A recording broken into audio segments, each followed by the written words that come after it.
The Black Sun. My name is Ethan Hale. I've been a science teacher for 10 years. I used to believe there was a logical explanation for everything: light, gravity, sound, even the mysteries of the universe. But what happened last summer? No science can explain that. It began on a Tuesday morning. The sky over Oregon was clear. No clouds, no storm warnings, just an ordinary sunrise. But at exactly 6:47 a.m., something changed. The world dimmed. Not like an eclipse, this was different. The light outside turned cold, almost metallic, like the world was being lit through a dead bulb. I thought it was my eyes playing tricks on me, but when I looked out the classroom window, the sun was black. A perfect dark circle, glowing faintly around the edges, yet somehow still illuminating everything. The moon didn't block it. It was the sun, and it was black. Students began whispering, taking out their phones, but no camera could capture it. Just static, like a corrupted image. The internet went wild. People thought it was an astronomical event, something NASA hadn't predicted. Within hours, the news dubbed it the Black Dawn. But the light, it felt wrong. It wasn't warm. It didn't cast shadows. Everything looked flat, like the world had lost its depth. By noon, birds had stopped flying. Dogs refused to leave their homes. Even the wind had gone silent. That night, the black sun still hung in the sky. It didn't set. It just hovered, low on the horizon, as if watching. People started getting sick. Headaches, nausea. Some said they could hear a faint ringing in their ears that wouldn't stop. By the second day, communication towers began to fail. The entire grid flickered in and out like a dying heartbeat. And then came the noise. A low hum, deep, endless, vibrating through the ground. At first it was faint, like faraway thunder, but by midnight, it was everywhere. You could feel it in your chest, rattling your bones. I couldn't sleep. I looked out the window, and for the first time, I saw something I still can't explain.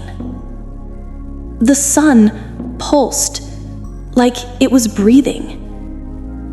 Every few minutes, a ripple of dark light spread across the sky, and when it did, everything, trees, buildings, cars, seemed to twitch, like reality itself was shivering.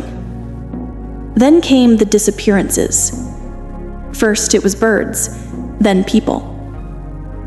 Neighbors went to sleep and never woke up.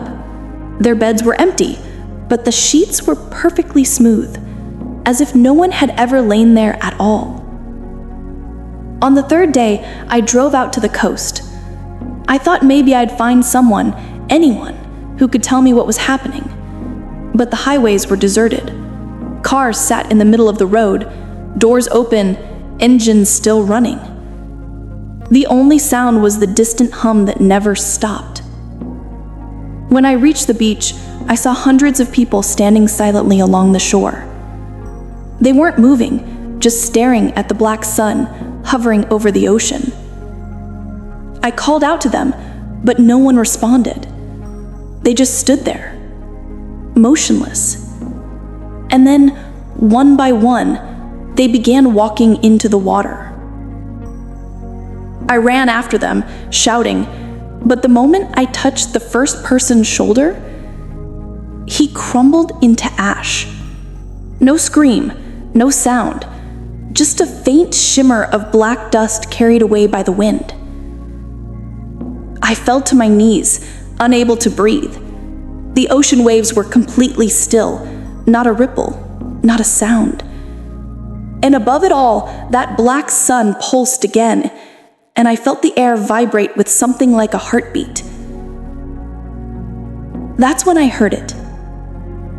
A whisper, soft, but everywhere at once. It wasn't in my ears, it was inside my head. It said, "The light is full, the flesh is empty."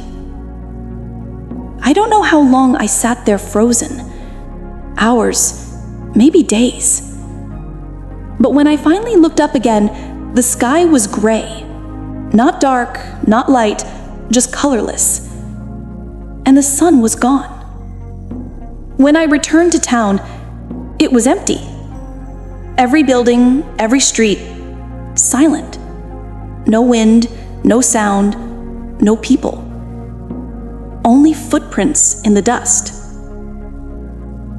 I thought I was the last one, until I saw a shape standing in front of the school. It looked like me. Same clothes, same hair, same face. It even tilted its head the way I do, but its eyes were completely black.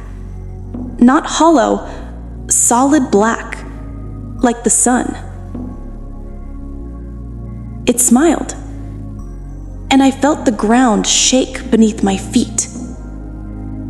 The next thing I remember is waking up in my classroom. Everything was normal again. The sun was bright, the kids were laughing, and the birds were chirping. I told myself it had to be a dream, a hallucination. But when I looked out the window, for just 1 second, the sunlight flickered dark. And on the glass, my reflection didn't move. When Ethan opened his eyes again, everything seemed normal. The sunlight poured gently through the window, warm and golden, like nothing had ever happened. He smiled and whispered to himself, "It's finally over."